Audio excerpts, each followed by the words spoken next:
LA 시의원들이 인종차별적 발언을 한 녹취가 공개되면서 분노가 확산되고 있습니다. 지역사회와 한인사회는 물론 백악관까지 해당 시의원들의 사임을 촉구하고 나섰습니다. 국제통화기금 IMF가 내년 세계 경제는 올해보다 더 힘들 거라는 전망을 내놨습니다. 전쟁으로 인한 고물가와 각국의 긴축 여파로 세계 경기 둔화 가능성이 커지고 있다고 진단했습니다. 한인으로 추정되는 80대 여성이 산책 중에 개 2마리에 물려 숨지는 사고가 발생했습니다. 경찰이 차 안에서 햄버거를 먹고 있던 10대 운전자에게 총격을 가하는 영상이 공개돼 논란이 일고 있습니다. 해고된 경관은 가중폭행 혐의로 기소됐습니다. 펜실베니아주의 한 어린이집에서 일산화탄소 누출 사고가 발생해 27명의 어린이와 선생님들이 인근 병원으로 이송됐습니다.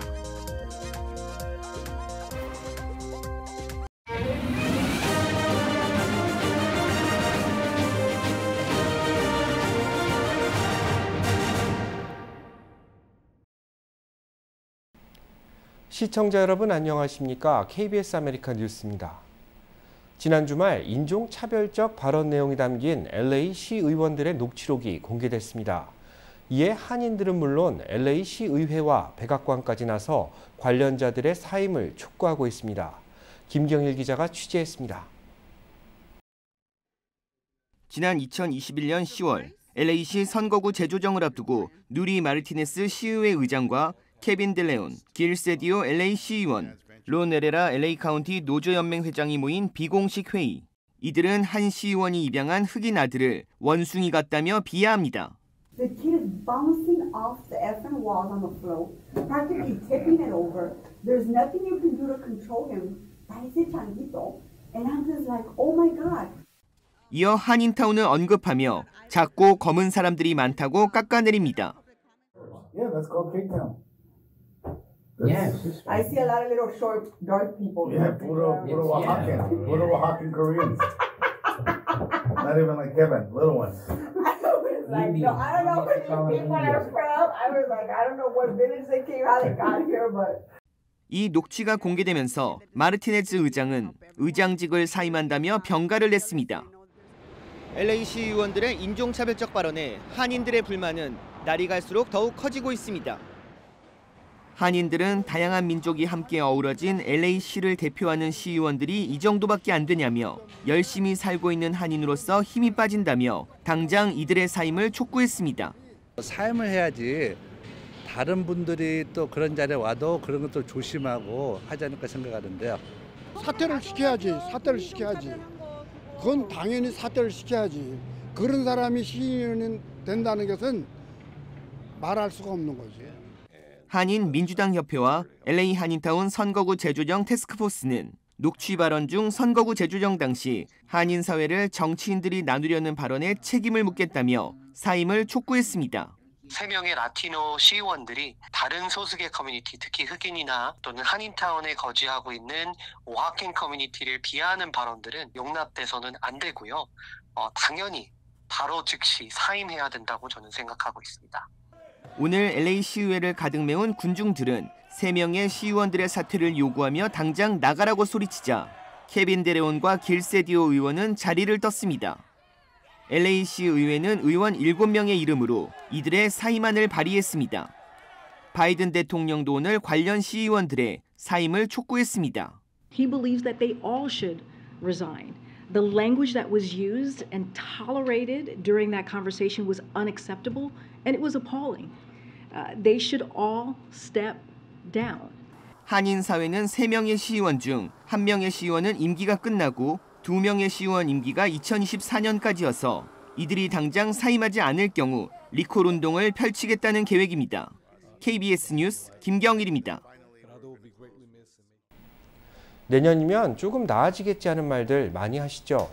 그런데 국제통화기금 IMF가 내년 세계 경제가 올해보다 더 힘들 거라는 암울한 전망을 내놨습니다. 보도에 한보경 기자입니다. 국제통화기금 IMF가 내년 세계 경제 성장률 전망치를 2.7%로 하향 조정했습니다. 지난 7월 전망치에서 0.2%포인트 또 낮춘 건데 지난 1월에 내놨던 3.8%에서는 1.1%포인트가 내려가게 됐습니다. 러시아의 우크라이나 침공 여파로 에너지난을 겪고 있는 유로존의 성장률을 0.5%로 가장 큰 폭으로 낮춰잡았습니다. 올해 세계 경제 성장률은 기존 예측치인 3.2%를 유지했습니다. IMF는 전쟁과 고물가 그리고 세계 각국의 고강도 긴축을 가장 큰 경기 하방 압력으로 꼽았습니다. 2023 slowdown will be broad-based, with countries accounting for a third of the global economy expected to contract this year or next.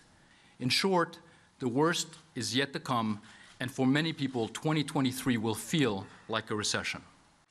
IMF는 각국 중앙은행의 공격적인 금리 인상은 현재 속도를 유지하는 게 맞다면서도 속도 조절은 필요하다고도 했습니다.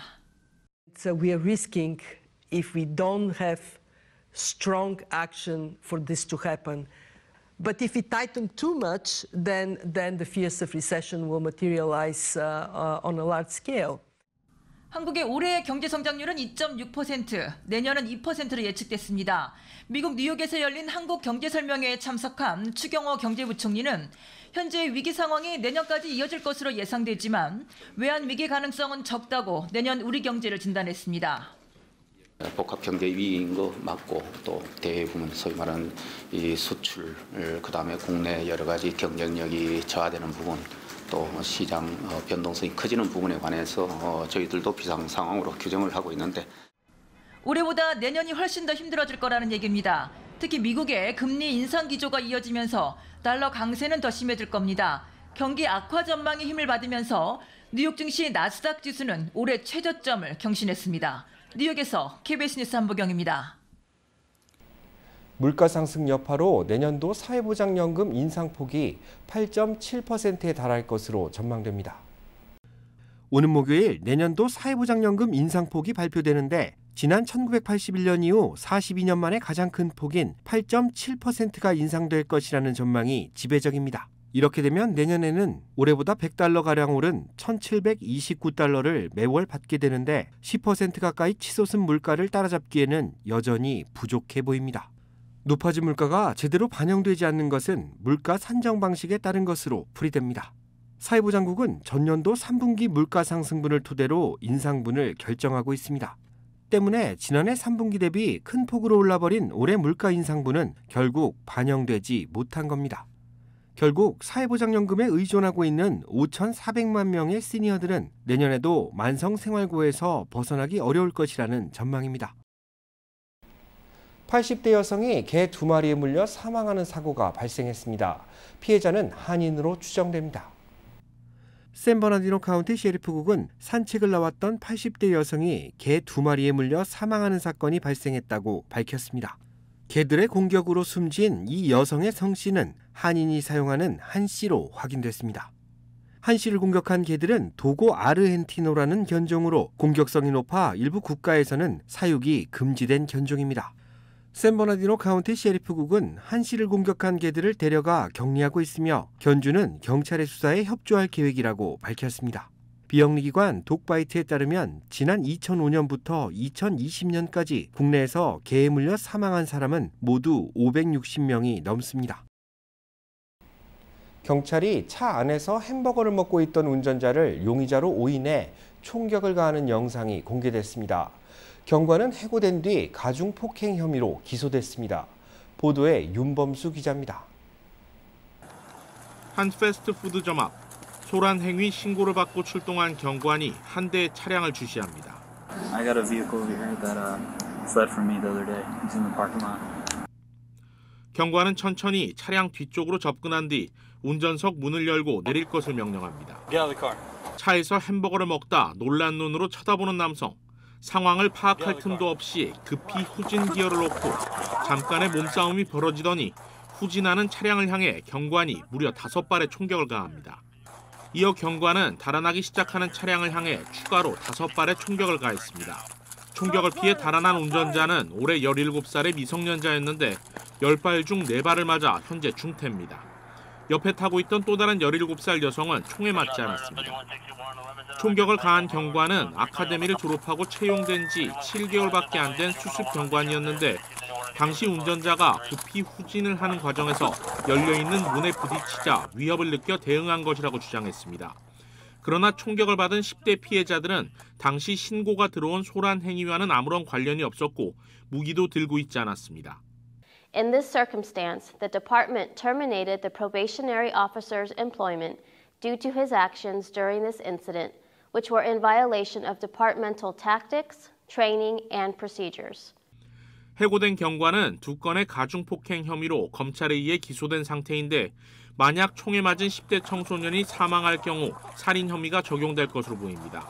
이번 사건으로 지역 경찰국의 미숙한 대응 매뉴얼과 훈련 방법이 다시 도마에 오르고 있습니다. KBS 뉴스 윤범수입니다.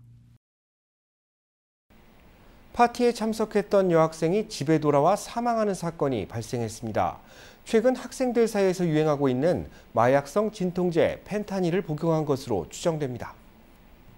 오렌지 카운티 플러튼에 소재한 트로이 고등학교에 재학 중인 여학생이 지난달 말 집에서 숨진 채 발견됐습니다.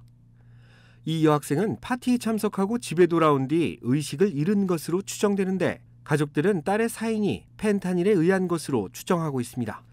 펜타닐은 강력한 마약 성분을 지닌 진통제로 환각 성분이 높아 오남용 사례도 심각한데 최근 LA 통합교육부 학생들도 펜타닐로 사망한 바 있습니다.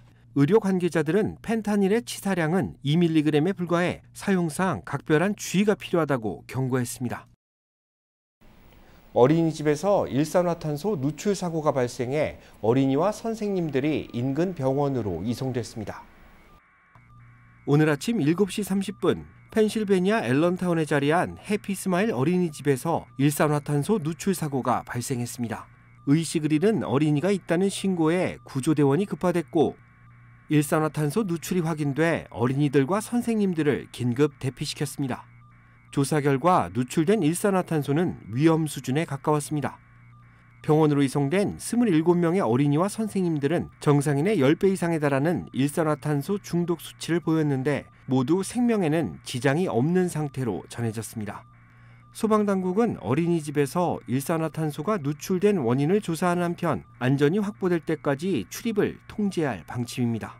미국에서는 일산화탄소 누출 사고로 매년 400여 명이 목숨을 잃고 있습니다. 앤서니 파우치 소장이 올겨울 더 위험한 변이 바이러스의 출현 가능성을 언급했습니다. KBTV 박진호 기자입니다.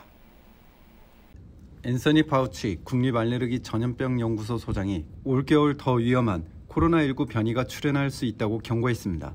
7일 CNBC에 따르면 파우치 소장은 이날 감염이나 백신 접종에서 얻은 면역 반응을 회피할 수 있는 또 다른 변형 바이러스가 나타날지 모른다는 사실을 알아야 한다고 말했습니다.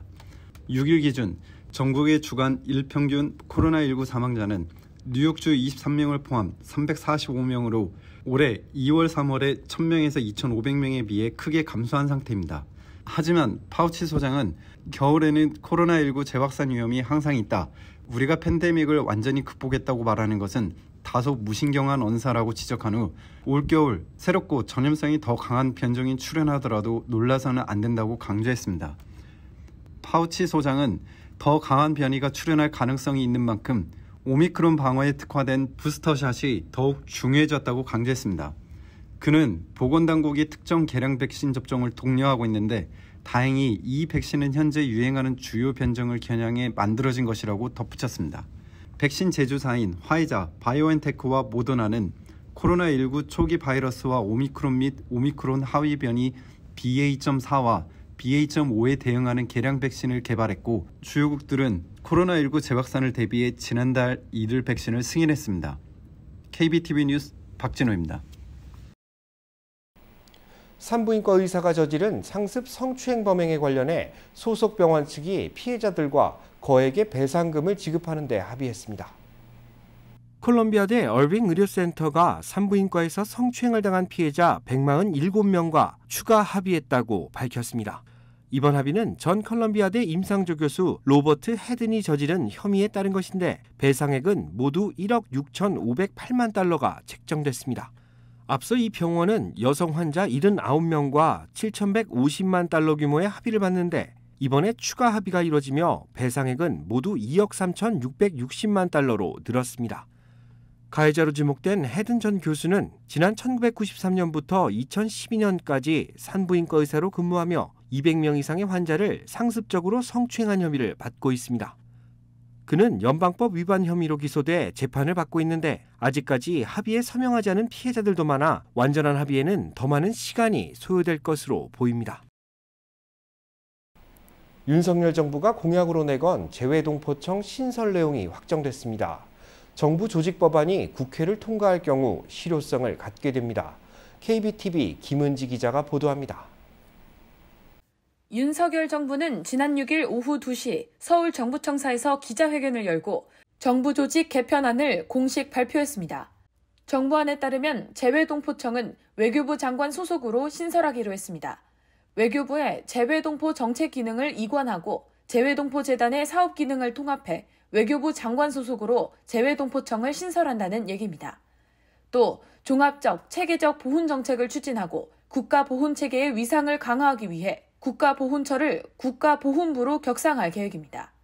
또 여성가족부는 없어지고 주요 기능은 보건복지부로 이관돼 복지부에 인구가족양성평등본부가 신설되는 내용도 포함됐습니다. 국민의힘 사무총장 겸 재외동포위원장 김석기 의원은 어제 저녁 한인 동포사회에 이메일을 보내 여러분의 오랜 수건이었던 재외동포청 신설 방안을 확정하였다고 널리 알리며 동포 여러분께 드렸던 약속을 지킬 수 있게 되어 대단히 기쁘게 생각한다. 이 모든 것이 성과를 낼 수 있도록 끊임없는 지지와 성원을 보내주신 동포 여러분 덕분이므로 감사드린다고 전했습니다. 앞으로 남은 과제는 정부 조직 개편안의 내용이 담긴 정부 조직법을 올해 정기국회에서 통과시키는 일입니다. 이와 관련해 주호영 원내대표는 현재 거대 야당인 더불어민주당도 국가보훈부 승격과 재외동포청 신설에 반대하지 않고 찬성하는 입장이기 때문에 올해 정기국회 중 만들어질 것이라고 말했습니다. 다만 민주당이 여가부 폐지에는 우려를 표명하고 있어 정부 조직 개편 방안의 국회 통과 전망은 불투명하다고 덧붙였습니다. 이와 관련해 이재명 더불어민주당 대표도 재외동포청 신설이 차질 없이 진행되도록 준비해 나갈 것이라고 밝혔습니다. 김석기 재외동포위원장은 여야 국회의원들을 설득해 반드시 정부조직법의 국회 통과를 이끌어내야 하는 막중한 책임을 맡고 있는 만큼 동포사회의 권익신장과 발전을 견인할 수 있도록 재외동포청 설립의 마지막 관문인 국회 통과에 최선을 다할 예정이라며 동포 여러분들께서도 마지막까지 관심을 가지고 성원과 격려를 보내주기를 당부드린다고 전했습니다. KBTV 뉴스 김은지입니다.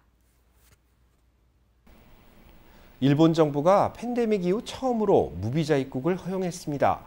하늘길이 더 열려 항공 수요는 늘었지만 가격 안정은 아직 이르다는 전망입니다. 박민경 기자입니다. 출국 수속을 밟는 여행객들. 일본 노선은 만석에 가까울 정도로 예약률이 높습니다. 입국 조치를 풀고 있다는 생각이 들었고 이제 코로나 이전처럼 자유롭게 해외여행을 가는 게 수월해질 거라고 생각했습니다. 저는 일본에서 일을 하고 있고요. 무비자로 오게 되면은 이제 친구들도 많이 만날 수 있고 해서 더 좋은 것 같아요. 환율이 상대적으로 낮은 일본은 비자 면제가 예고됐던 지난달부터 여행 예약이 최대 10배 이상 늘었습니다. 여행에서 돌아올 때 코로나19 검사를 받지 않아도 되고 격리 의무도 없어지는 등 한결 편리해졌습니다. 수요가 늘면서 항공사들도 증편을 서두르고 있습니다.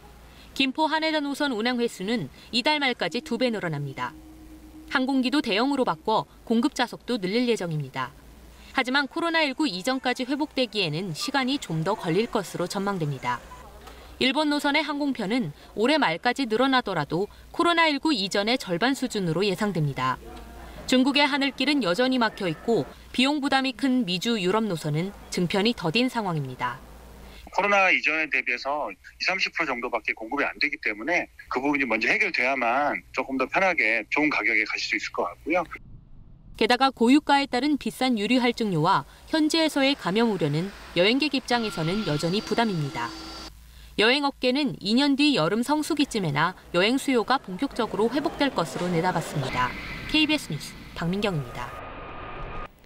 백악관이 첨단 지대공 미사일 시스템, 이른바 나삼스를 우크라이나에 신속하게 지원하겠다고 밝혔습니다. 김양순 기자가 보도합니다. 이틀째 이어진 러시아의 공습으로 우크라이나에서 민간인 사상자 수가 100여 명을 넘어선 가운데 미 백악관이 방어용 무기의 추가 지원을 서두르겠다고 밝혔습니다. 미사일 방어를 위한 첨단 지대공 미사일 체계 나삼스를 가능한 신속하게 우크라이나에 전달하겠다는 겁니다. Everything from Stingers to now these NASAMS, these National Advanced Surface-to-Air Missile Systems, which are on order for Ukraine. 나삼스는 적의 항공기와 미사일, 드론을 식별해 요격할 수 있는 중거리 방공 시스템으로 연말쯤 미국이 우크라이나에 인도할 예정이었던 것을 부쩍 앞당긴 겁니다. 러시아는 미국이 분쟁 장기화를 목표로 우크라이나에 무기를 지원하고 있다며 이는 결국 우크라이나에 더 큰 피해로 돌아갈 것이라고 주장했습니다. 이어 러시아는 연방이 무너질 위기에 직면할 때만 보복수단으로 핵무기를 사용할 수도 있다며 러시아의 핵 사용을 둘러싼 서방의 무성한 추측을 비난했습니다. Я надеюсь, что те, кто постоянно спекулирует на теме ядерной войны, на теме, дескать, организации Российской Федерации провокаций с использованием оружия массового уничтожения, надеюсь, они осознают свою ответственность. 이와 관련 우크라이나의 전술핵 무기 사용을 고려하느냐는 질문에 대해 미 백악관 역시 러시아와의 분쟁을 원치 않는다고 명확히 밝혔습니다. Nobody wants to see this war escalate into the nuclear realm. 이와 별도로 한국 정부가 미국에 전술핵 재배치를 요청한 바 있느냐는 질문에 미 백악관은 한국의 입장과 바람은 한국이 밝히도록 두겠다며 답변을 하지 않았습니다. 워싱턴에서 KBS 뉴스 김양순입니다.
KBS 아메리칸 뉴스 마칩니다. 시청해 주셔서 고맙습니다.